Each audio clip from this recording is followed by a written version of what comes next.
Hey guys, Tbull here.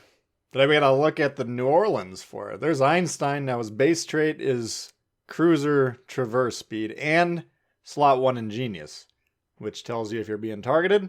Very valuable, as we'll see in this game, and it also improves turret traverse, which is the biggest problem. There's kind of two big problems with these American heavy cruisers. They're kind of squishy, especially in the middle of the line, Pensacola. And to a bit of an extent, New Orleans as well, but the turret traverse really slow. So, if you don't have Einstein, I would usually recommend Kincaid. You can consider inspirations such as Yamamoto and Dimitri Dewey, Von Essen, like I got. That'll help improve the AP penetration and performance overall, which is kind of the strength of these American heavy cruisers. Now, this game is kind of a blue collar working man's type game where there's one flashy moment towards the end of the game here, but for the most part it's just kind of a well played, well positioned, this is what we're trying to do in cruisers type of a game. One destroyer per side, extremely valuable, okay, especially domination mode here, where there's caps to be captured and controlled. We got to keep the blue destroyer alive, we got to kill the red destroyer. That's the order of importance. And they also have a Belfast on their team. British light cruiser, radar on that puppy. So if we can see him, we want to take him out. Now, Tears of the Desert, I like playing this island here that we're going to be playing on as a cruiser. It can be a little bit dicey. Okay, if the red team pushes aggressively into A or into B, you can kind of get shoved out of cover easily, and you won't last very long. So it's kind of a high risk, high reward type of a position here. But if we can stay on this island just to the right of the screen here for the opening 5-10 minutes, we can basically control A and B quite effectively. You can see anyone trying to push into B, they're going to have to go through us. And A, if these ships should be angling mostly to the north, especially like a cruiser or destroyer, if they push into A aggressively, we'll also have crossfire shots into them as well. Okay. The problem is if they push into A and B simultaneously, then you got nowhere to go. And how can that possibly happen? Well, keep in mind one of the most popular deployment strategies that you're going to see in this game is to turn tail and run. Okay, so it's entirely conceivable that your team that's responsible for A, for instance, might just sail off into the sunset trying to concede the game. Okay, and instances like that, which are quite common, you're going to have some problems. Anyways, that's kind of the game plan here early. We do see their destroyer spotted the Mayhem. Now he's spawned in the middle. He's attempting to get into B. Carriers, one per side, and he's getting harassed by the carriers. So maybe he's not going to be pushing too aggressively into B here. It looks like he's probably going to drop spot via the smoke cloud and then try and disengage. So you can see here kind of the power of this ingenious perk. This is the one that tells you if you're being targeted. It's if you're spotted, you'll see a number next to it. It says 1, 2, 3, however many ships targeting you. Well, Leander, we know he doesn't have that perk. How do we know that? Because he's sitting here, he's not reacting. Okay, well, he's sitting there broadside.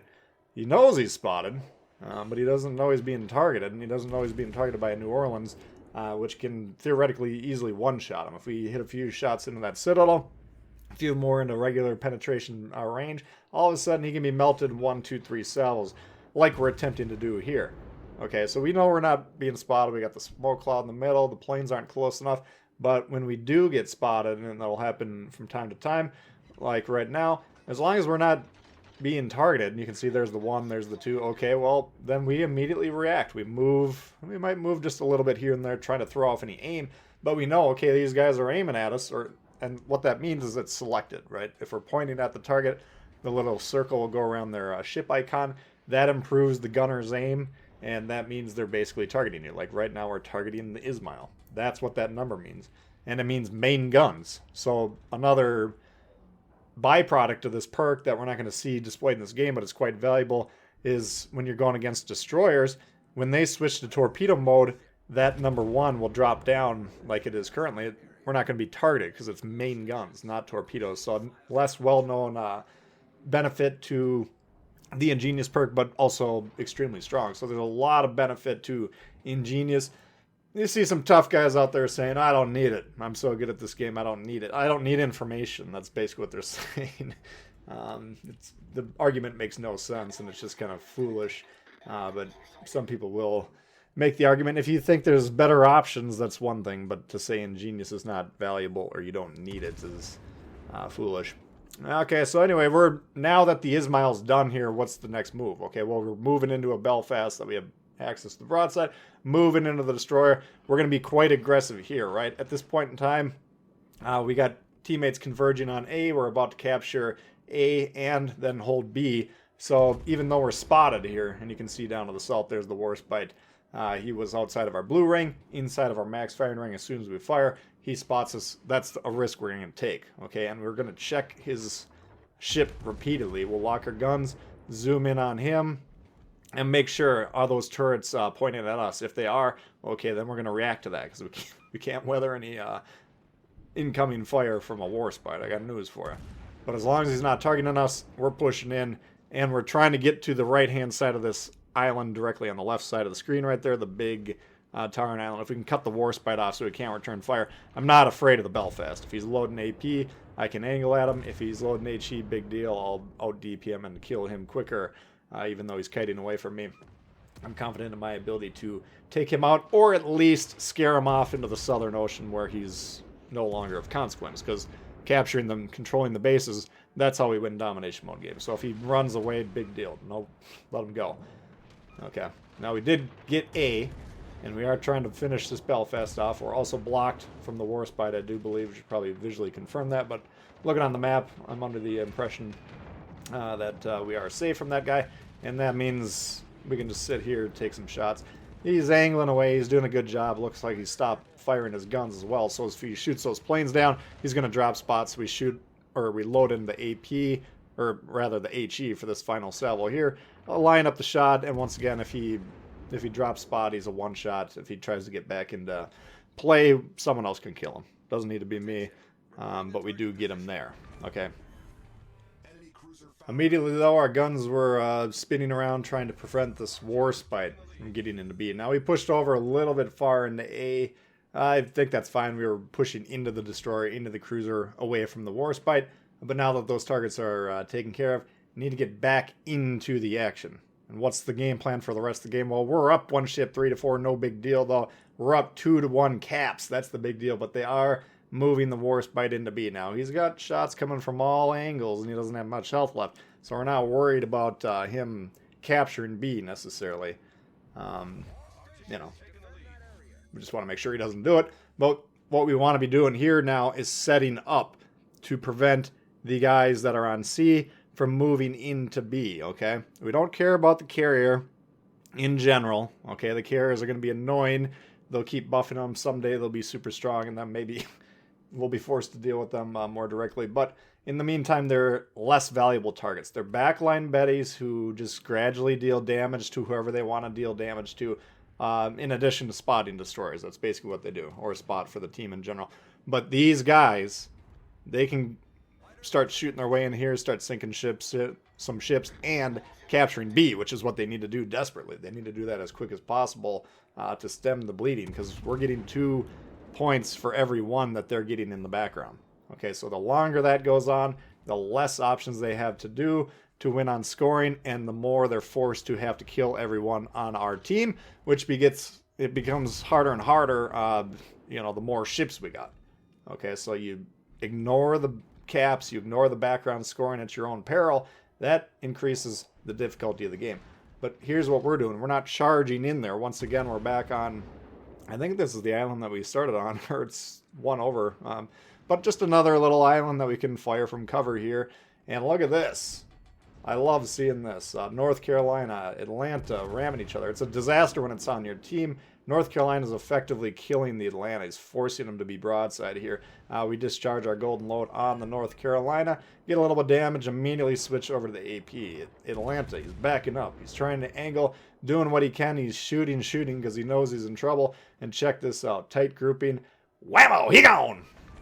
Boom, and I blame the North Carolina for that death. Now, the Atlanta wasn't going to do well charging into the open water anyways. Okay, so that part's on him, but the fact that these guys are ramming each other and then just kind of forcing him to be broadside, that's a problem. Check this out. Middle of our ship gets behind the tall part of the island, then we drop spot. That's how we judge our own spotting. We slam on the brakes, we fire. Back gun blocked, no big deal. We're fine with our damage output being 66% when the incoming damage is 0. and we know it's going to be 0 whenever we're not spotted. So if you limit your back guns or whatever, but you're firing from concealment, that's an effective trade. This game is all about trades, right?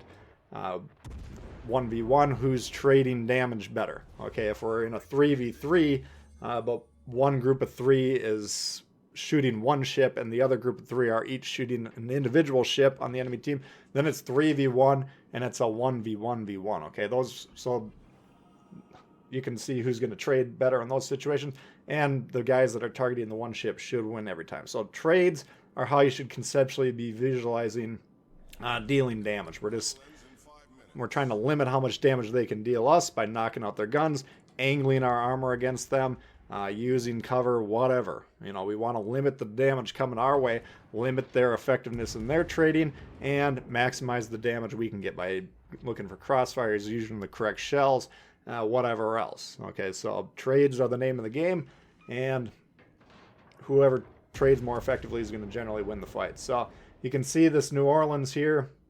Kind of the key to the thing in general is using that island cover. The American cruisers, both the light cruisers and heavy cruisers, very good at backing up and going forward. Starting, stopping, going forward, going backwards. They got good speed, good maneuverability in both instances, and that allows them to play these islands very tight like that. When we're starting off, we're shooting into A. When either juicy targets by B or necessity by getting pushed, we can quickly back up, shoot into B, and then switch back and forth. Okay, so good maneuverable cruisers like these, we can get away with that. Some cruisers back up very slowly, and they don't do as well playing as tight on those islands. They're kind of more forced to go forward for the most part. So you got to kind of understand what your cruiser's maneuverability abilities are, and if you got what you can utilize on these islands, then go ahead and use it. And the high floating kind of firing arcs on these American shells also allows for tight, close island play like we saw earlier in a couple instances. So pretty good game overall in terms of positioning. Good job. Our team was playing the caps much better in the red, and it's reflected in the scorecard. Pretty easy win there. So kind of a straightforward game. Hopefully you guys did enjoy it. If you did, well, hey, hit the thumbs up. If you're new to the channel, maybe consider subscribing. There's always more World of Warships coming, and it's coming all the time for you. Questions, comments, leave them below. I do love to hear from you guys, and we'll see y'all later. Peace.